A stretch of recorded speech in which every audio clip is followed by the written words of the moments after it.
Hello बच्चों, सभी को नमस्कार। स्टार्ट करते हैं। कक्षा 12वीं का हमारा अगला अध्याय है, चैप्टर नंबर 5। ठीक है, तो आज से हम यहाँ पे अध्याय नंबर 5 स्टार्ट करने वाले हैं। हेडिंग बना लीजिए, चैप्टर नंबर 5। क्या नाम है बेटा चैप्टर नंबर 5 का? सांतत्य तथा अवकलनीयता। ठीक है ना, इसका नाम है सांतत्य तथा अवकलनीयता। ठीक है बच्चों, सांतत्य। बेटा सांतत्य का मतलब क्या होता है? तो पहले ये चैप्टर हमारे दो पार्ट में रहेगा। नंबर 1 है सांतत्य, नंबर 2 पे है अवकलनीयता। तो सबसे पहले सांतत्य का मतलब समझो। सांतत्य का मतलब होता है सतत होना। सांतत्य मतलब कि सतत, जिसे बोलते हैं इंग्लिश में कंटिन्यूअस। ठीक है ना। तो अगर आप सीधे एक लाइन में मतलब समझो कि यदि दिया गया फलन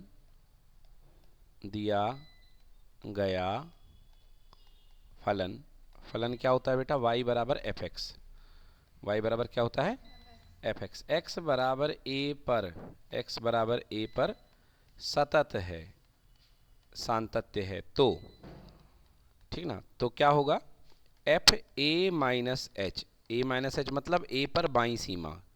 एफ ए माइनस एच का मतलब क्या होता है? ए पर बाईं सीमा बराबर F of A plus H, यानी ए पर दाईं सीमा बराबर एफ ऑफ ए। मतलब बाईं सीमा, दाईं सीमा, और अगर फलन का मान तीनों बराबर हैं तो इसका मतलब वो फलन क्या होगा? सतत होगा। क्या होगा? सतत। उदाहरण के लिए ये देखिए, ये हमारे पास है y, ये हमारे पास है x, और ये हम एक फलन दौड़ रहा है, और ये बिंदु है x बराबर a। x बराबर a। तो a के जस्ट आगे जो मान आता है वो आता है a प्लस एच, और a प्लस एच पर जो फलन का मान निकलता है वो कहलाती है दाईं सीमा। वो कहलाएगा f of a plus H.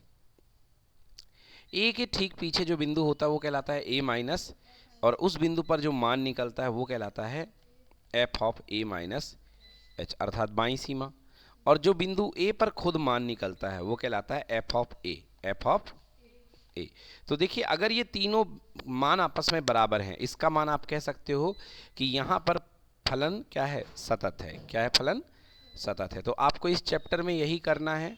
आपको उस बिंदु पर दाईं सीमा, उस बिंदु पर बाईं सीमा और उस बिंदु पर फलन का मान निकालना है। और अगर तीनों ये मान बराबर आ रहे हैं, इसका मान मतलब फलन जो होगा क्या होगा? सतत होगा। ठीक है ना।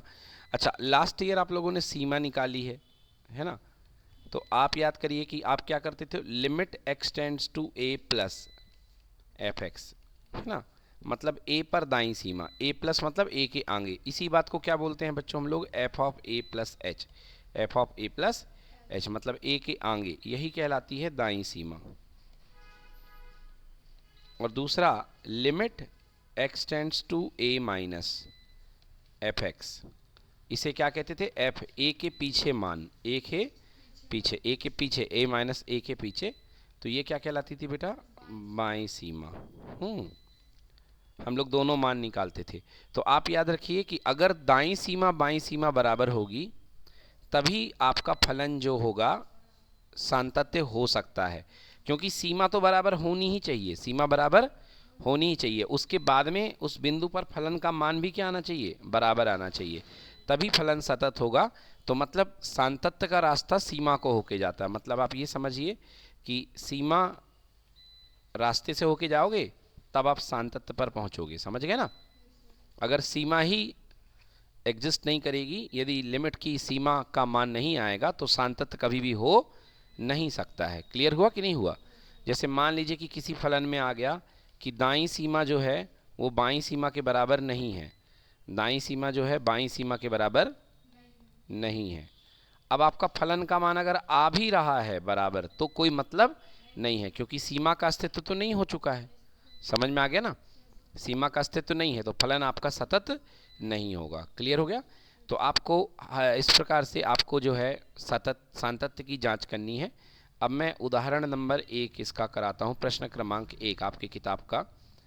पहला प्रश्न है एफ एक्स बराबर 5x माइनस 3, ये दिया गया है फलन, और आपको इसके सान्तत्य की जांच करनी है 3 बिंदुओं पर, x बराबर 0, x बराबर -3, x बराबर 0 पर चेक करना है, x बराबर -3 पर चेक करना है, और x बराबर 5 पर चेक करना है कि ये सतत है या नहीं है ना। तो देखो वैसे तो बेटा ये कौन सा फलन है अपने पास में, ये एल्जेब्रिक पॉलिनोमियल फलन है, बहुपद फलन है, और बहुपद फलन सदैव सतत होता है। फिर भी प्रश्न है तो हल करेंगे हम।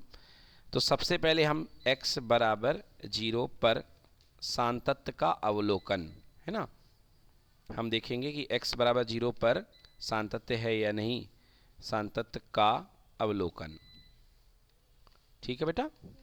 तो सबसे पहले x बराबर 0 पर, तो x बराबर 0 पर पहला मान निकाल लीजिए f0। क्या निकाल लीजिए? f0। तो 0 पर देखिए 5x -3 है, तो 5 × 0 -3 बराबर कितना आ गया? -3। ठीक है ना। फिर इसके बाद में x बराबर, अब देखिए दाईं सीमा निकालते हैं। क्या निकालते हैं? दाईं सीमा। तो दाईं सीमा कैसे निकालते हैं? f(0 + h), 0 + h, उस बिंदु के थोड़ा सा आगे f(0 + h). तो क्या निकलेगा? कैसे निकलती है दाईं सीमा?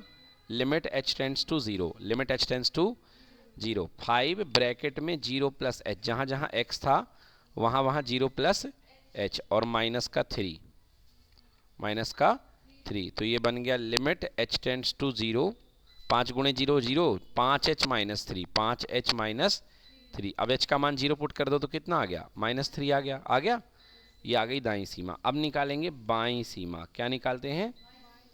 तो बाईं सीमा आप जानते हो, बाईं सीमा क्या होगी? f(0 - h), यानी 0 के पीछे, 0 के पीछे। तो कैसे निकलेगी? f(0 - h) बराबर limit h tends to 0, 5 x की जगह 0 -h, और माइनस का कितना? 3। तो 5 × 0 0 हो गया, limit h tends to 0, 5 × 0 0, -5h, और माइनस का कितना? 3। h का मान 0 रख दीजिए, तो फिर से कितना आ गया? 0 - 3, मतलब कितना आ गया? -3। अब आप देखिए यहाँ पर फलन का मान कितना आया? दाईं सीमा कितनी आई और बाईं सीमा कितनी आई? तो लिखेंगे कि चूंकि उस बिंदु पर f(0) बराबर f(0 + h) बराबर f(0 - h), तीनों बराबर आ रहे हैं, अतः दिया गया फलन किस पर? x बराबर 0 पर क्या है? सतत है या सान्तत्य है। ठीक है बेटा। हाँ, तो इस तरीके से आप सान्तत्य चेक करते हैं, है ना। तो इस प्रश्नावली में बेटा आपके पास 2 प्रकार के सवाल आएंगे। एक बिंदु दिया रहेगा और उस पर आपको सान्तत्य चेक करना पड़ेगा। ठीक है, बिंदु दे देगा कि इस बिंदु पर आप सान्तत्य चेक करो। ठीक है ना। दूसरा, अगर दिया रहेगा सान्तत्य की फलन सान्तत्य है, तो k का मान ज्ञात करना पड़ेगा। किसका मान ज्ञात करना पड़ेगा? k का। तो ये वाला क्वेश्चन जो होता है ये भी काफ़ी इंपॉर्टेंट हुआ करता है कि आपको कहेगा कि ये सान्तत्य है, तो आपको k का मान ज्ञात करना है। ठीक है ना। क्लियर हो गया। अब चलिए एक चीज़ और जान लीजिए कि जैसे मान लीजिए आपके पास कुछ फलन आएंगे जो टुकड़ों में रहेंगे। जैसे मान लीजिए mod x है, तो mod x का मान धनात्मक x और ऋणात्मक x। तो धनात्मक x कब? जब x > 0, और ऋणात्मक x कब? जब x < 0, और 0 होता है x बराबर 0 पर। अब मैं आपसे बताऊं कि आपको दाईं सीमा लगाना है 0 पर, f(0 + h), है ना, मतलब 0 के आगे आपको दाईं सीमा ज्ञात करनी है। तो बताइए ऊपर वाले पे ज्ञात करेंगे या नीचे वाले पे? हाँ, ऊपर वाले पे। तो ये आपको देखना पड़ेगा, क्योंकि देखो 0 से बड़े के लिए ये वाला फलन है ना। तो इसमें दाईं सीमा ऊपर वाले फलन पे लगेगी और बाईं सीमा किस पे लगेगी? नीचे वाले के, क्योंकि 0 से कम ये है ना। तो ये आपको देखना पड़ेगा कि आपको कहाँ पे अप्लाई करना है। डन। चलिए।